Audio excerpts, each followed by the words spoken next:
No, you're totally fine.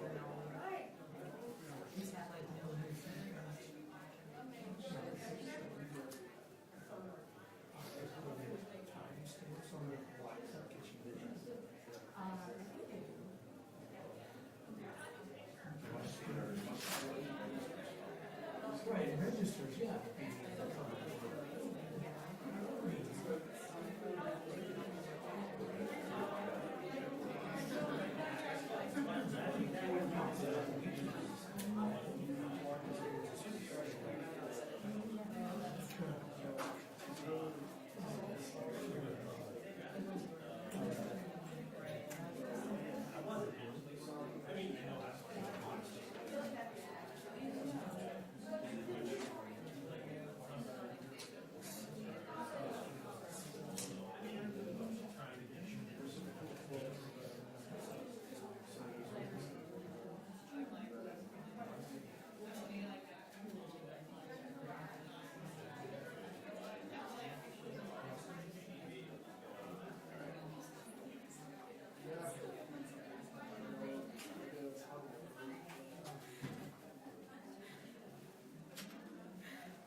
We're gonna wait till they start talking, and then if it seems really bad, then we talk back. It's gonna be a game time decision.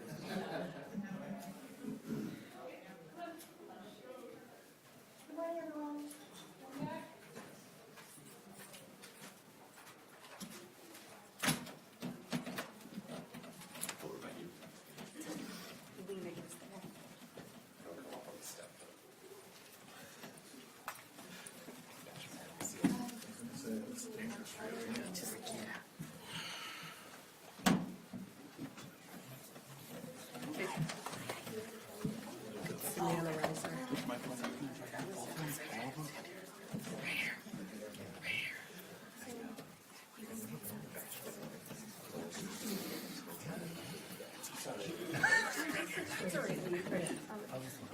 No, we usually like to go closer because the camera. Oh, you can stand up and look at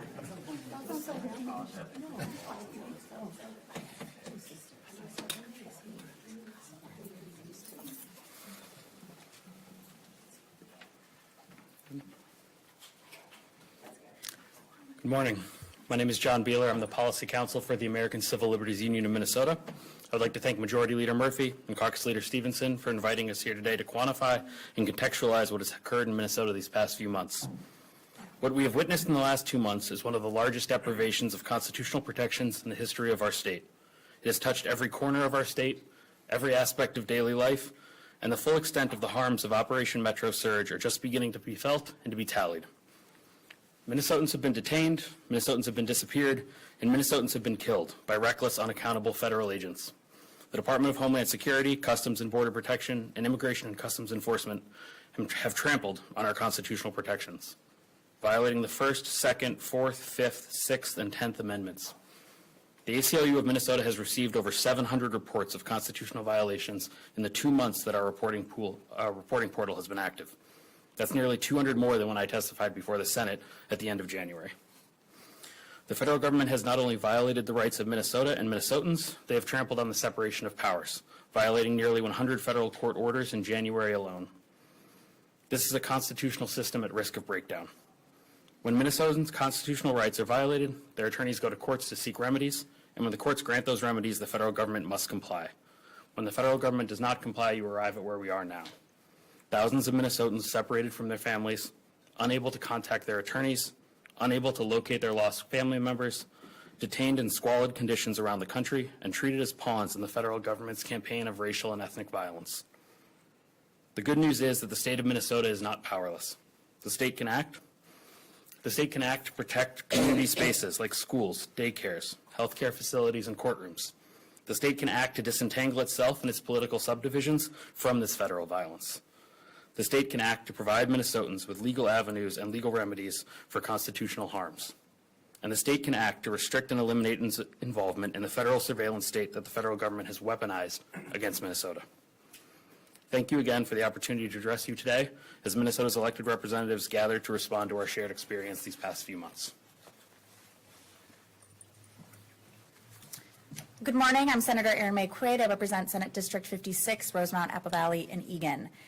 The result of Operation Metro Surge, which is not over yet, I want to be very clear. We are still seeing activity in our communities. We are still having our neighbors kidnapped. We are still having observers being aggressively targeted and people being detained. This has brought generational devastation. This is something that Trump and Republicans have brought because Republicans in Minnesota will not stand up to him. Despite the messaging of the drawdown, this is not over. The day that the drawdown was announced, Jesus Flores, a father of 6, 2 of whom have disabilities, was lured out of his house with a ruse of a broken down car and then violently detained and taken away. These armed lawless agents are just the armed version of the siege that Minnesota has been under for over a year. Gutting our public health departments, withholding funding for childcare in our public schools, removing children's cancer research dollars, gutting higher education, rural hospital funds, the list goes on and on. Now, after Operation Metro Surge, after the armed part of the siege, we have small businesses crumbling, we have students who are traumatized, experiencing learning loss, we have their parents being detained. We have true devastation, and in Trump's own words, the goal was retribution. What Minnesota has experienced is an economic blockade. As our workers have been kidnapped, less people to work in restaurants and stores, build houses, our economy is close to coming to a standstill. But Minnesotans from Apple Valley to Alexandria have been showing up for one another, protecting our neighbors, providing needed relief to struggling families and businesses. The average Minnesota 10th grader, actually, has done more to stand up to this federal occupation than any state Republican lawmaker, and that is shameful. So Minnesota Republicans, as we start this legislative session, have 2 options. They can continue to be silent in the face of this economic siege. They can continue to be silent while their own constituents, business owners, neighbors, teachers, doctors, children are taken and kidnapped, separated from their family. Or they can join the hundreds of thousands of Minnesotans across race, place, political and party affiliation who have stood up against this lawless federal government and demand accountability, demand that we get our neighbors back, and help rebuild once this is actually over. They have a lot of power to get this to stop, and I hope they use it.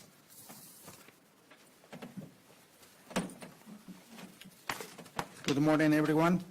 My name is Genaro J.D. Delgado, and as a small business owner actively involved in the restaurant industry in Minnesota, I have firsthand witnessed the severe impact of ICE action on restaurant properties. Many of my family members and friends own Mexican restaurants, and we have experienced firsthand the chaos that has ensued due to the fears instilled by ICE agents. Among our employees, one of our workers was severely burned when he was forcibly restrained against the fryer. When confronted, an ICE agent claimed that the employee pushed the fryer back, attributing the incident to his actions, blaming the victim, just like with Good and Pretty. Unfortunately, none of these employees have chosen to testify against ICE due to their fears of retaliation. ICE has targeted Hispanic individuals, even those who could prove their legal documentation, and proceeded against them regardless. It's not about legal or undocumented. They are targeting all of us. These actions have resulted in many employees contacting us, claiming they are unable to come to work due to the fear that they won't make it home to their families. These actions by ICE have had a profound negative impact on our small businesses, leading to the closure of restaurants and the loss of significant investments. Many of us are unable to meet employee salaries, mortgages, rent, and supplier obligations. As a result, these actions have had a devastating financial impact in our businesses, resulting in the permanent closure of restaurants. If an elected official cares about their local economy, they should care about this. During my first encounter with ICE, I witnessed a 15-year-old American citizen student being restrained by ICE agent. The agent's knee was pressed against the student's head, treating him like a wild animal, solely because of his skin color, which resembles mine. The student sustained scratches and blood on his face and was left traumatized for the rest of his life. That student deserved justice. After confirming the student's American citizenship, he was subject to a kick on his rear and instructed to carry his passport. This incident forced me to carry my own passport, which fortunately proved beneficial when I was detained a few days later. At a gas station, an Immigration and Customs Enforcement ICE agent detained me. After verifying my citizenship, I remained there for 30 minutes, during which I experienced profound emotional distress. I felt violated and had my rights infringed upon solely due to my skin color and Mexican heritage. Something I never thought will happen in the United States of America. The feeling is indescribable. Aren't we supposed to be about freedom? My family and I, our friends, our neighbors, and other business owners have not felt free in a long time. I both live and own a business in a Republican represented district.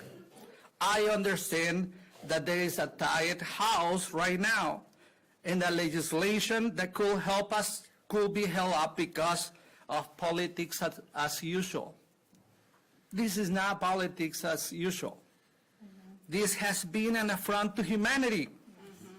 If my representative, John Kosnick, cares about me, my local business, or my constitutional rights, I'm asking him to support these common sense proposals that protect us from reckless and lawless masked federal agents.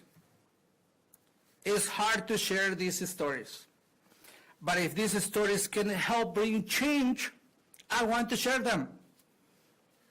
Thank you for hearing them today, and thank you for every elected official that is standing up for Minnesotans, even when it means calling out the federal government. Thank you. Hello and good morning. Thank you for this opportunity to share my story and for fighting for the Minnesotans that you represent. My name is Sarah Lekowich. I own and operate a small construction business in Cottage Grove. I'm a third-generation contractor, and I am incredibly proud of my company, and my crew is like my family, and that is why I'm here today.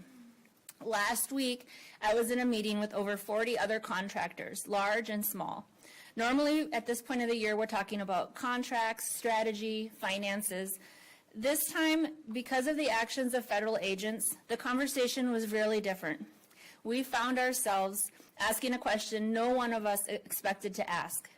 How do we protect our workers from our own government? I gotta tell you, this was not on my bingo card as a business owner.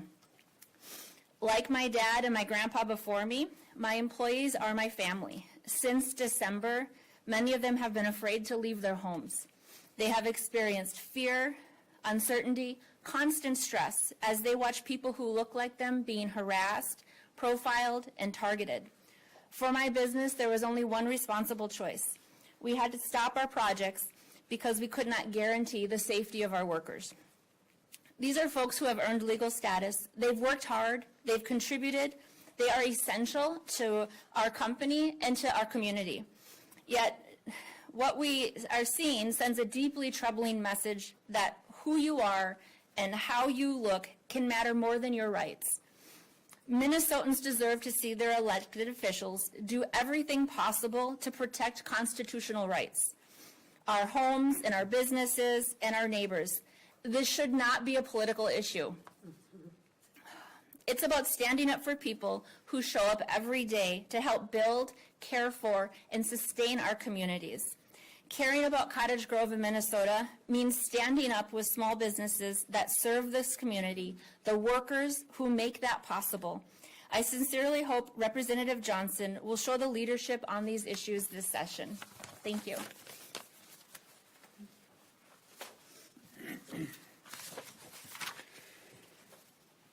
Good morning. My name is Lee Finke. I use she, her pronouns. I represent District 66A in the Minnesota House of Representatives. I'm carrying two bills this session targeting the actions of the secret police in the state of Minnesota. The first require all law enforcement at all levels not to wear masks while on duty, with some specific exemptions for health and public safety. The second will require all vehicles intended to detain human individuals to be marked law enforcement vehicles and have safety mechanisms in them for the safe transportation of people. These are easy policies to understand and get behind. We should be able to go into the House and get not just the one vote we need to pass them, but countless Republican votes to support these. And yet we have heard no indication from Republicans at any level in Minnesota to support these reasonable responses to this out-of-control behavior. In fact, all we have heard from our Minnesota GOP colleagues is that we should let the secret police continue to carry out more state violence against the people of Minnesota. They do not want to stop it. They want to enable it. They want to assist this federal government in covering it up. And in doing so, they hope to please this out-of-control, unconstitutional, law-breaking, corrupt administration. Trump and his goons that he calls a cabinet want this violence. They want it on Minnesotans. And too many GOP leaders have shown that they want it too. Even as we live through these times, we know that history has already judged the Trump administration and its actions. Secret police abducting individuals off the streets to detain them in concentrated mass detention camps, breaking up families, deporting people without warning. We know what this looks like in our history. The Trump administration will be swept into the dustbin of despots and dictators that have come before countless times. But the Minnesota GOP has a chance not to be swept into that dustbin. They still do. Today's Minnesota Republicans should stand ready to join us, to join Minnesotans, to recognize that no person in the state of Minnesota is exempt from the U.S. Constitution. It does not matter who you are.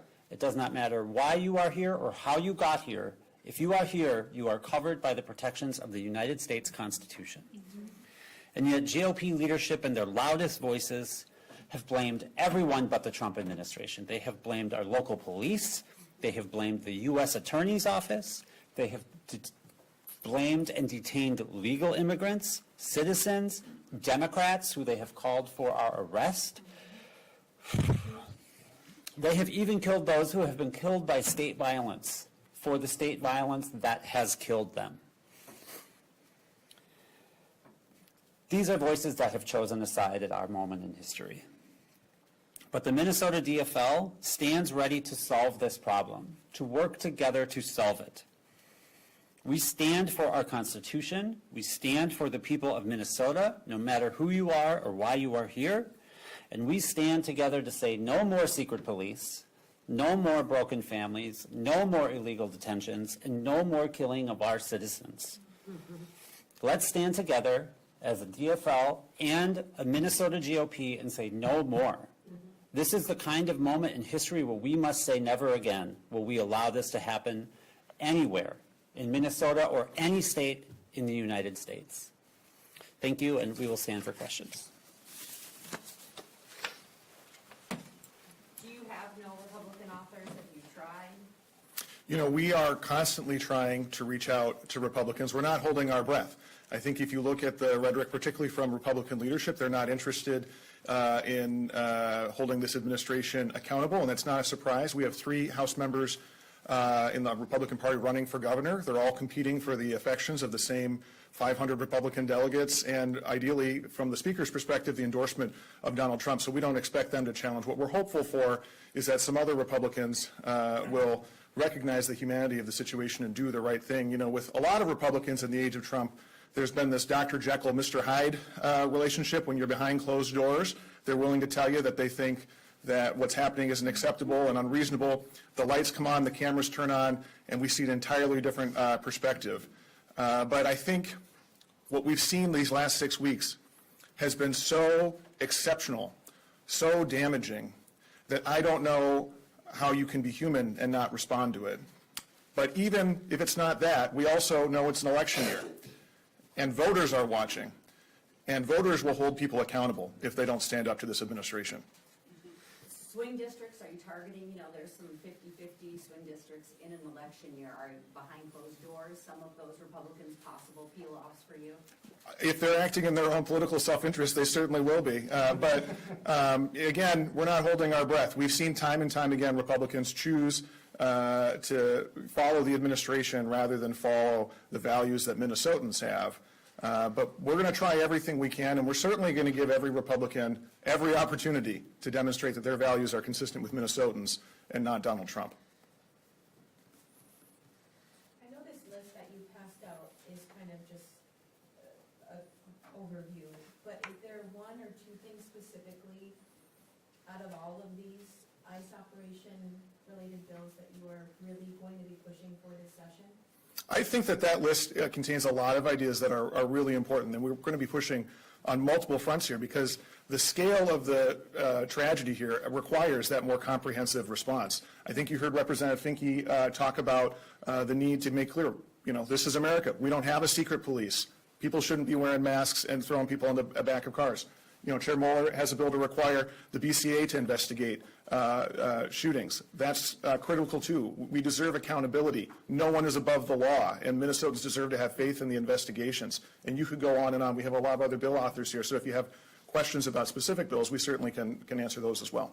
I'm not sure if you guys know this, but just before this started, the BCA came out and said that the FBI has now barred them from getting any of the investigative materials. That was just shortly before this started. Do you have a response to that? I'm shocked.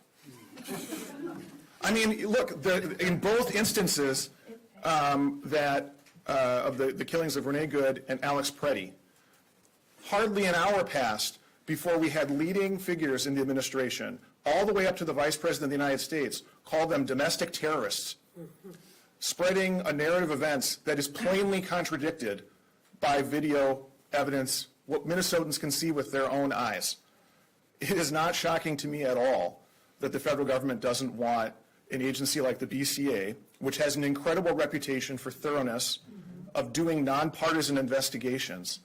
It is not shocking to me that they don't want an organization like that investigating them. But we're not going to stop fighting for it, and it will happen. There will be accountability for all of the lawlessness that's happened in Minnesota these last 6 weeks. We are a nation of laws, and no one, not even a federal agent, is above the law. Practically, as state lawmakers, what can you do? I mean, I know you're an attorney, and there's that concept of floors and ceiling federal, state law. How can state lawmakers hold the federal government accountable and make it enforceable? You know, I think that we're seeing, actually not just in Minnesota, around the country, that this is the age of states kind of asserting themselves. And I think there are a lot of opportunities to do that. Some things that are common sense. You know, Representative Finke's bill, as you heard, applies to all law enforcement in Minnesota, local, state, federal. You know, Leader Long has a bill that I think is, you know, passed in a few other states that would allow Minnesotans to hold the federal government accountable as well. So I think there are a lot of avenues here. You know, we're realistic about the prospects legislatively. We know that whatever we do is going to be challenged in court, but some things are worth fighting for. And if we're not going to fight for this, what are we doing here? Is the court of public opinion the most effective in some ways, and the people on the street? Well, ultimately, the people are going to have the last word on this when we get to Election Day in November. But we've got to keep fighting all the way until there. I think you had a question, yeah. The word we keep hearing from DOP leadership is cooperation. Is there any appetite from anyone standing up there to work with the GOP and further some of their goals on this? Well, what a red herring. I mean, it's ridiculous. So first of all, you know, ICE has arrested 4,000 plus people in Minnesota. They've only identified about 200 with criminal records. So the vast majority of people who have been arrested in Minnesota have never had any interaction with local law enforcement, don't have a criminal record, were never in a jail that could have cooperated with ICE. It's a non-factor. And if you listen, if you believe Tom Homan, and maybe you do, maybe you don't, there is cooperation occurring. This isn't about actually solving the problem, the Republican push for cooperation. It's about shifting the focus and the blame from the Trump administration onto local law enforcement. And that's abominable. There's only one entity that's responsible for what happened in Minnesota these last 6 weeks. It's the Trump administration. It's not local law enforcement. And for Representative Finke, California tried a mask ban, Judge threw it out. Did you take anything from that in writing your own bill? Well, as I understand it, the judge threw it out because it did not include local law enforcement, right? So we, as the state legislators in Minnesota, can't perhaps ban masks on only federal agents. But according to that court, if we include local law enforcement, we would be able to do that. And, you know, we can pass these laws. I think it's important to remember that. We can pass these laws, and, you know, if we do get the GOP support to pass them, we have to find a way to enforce them in the state of Minnesota, or they're not going to do us any good. Right? We need the GOP to help our law enforcement cooperate with the laws of the United States and the state of Minnesota. That is the cooperation we should be talking about, not cooperating with secret police to detain and arrest and kidnap and deport people, but to cooperate in the enforcement of the law of the United States, the Constitution. Any other cooperation, yeah, I'll stop there. Do you have local law enforcement support on the bill? I'm working on it. Yeah. Okay. Thank you. Thank you.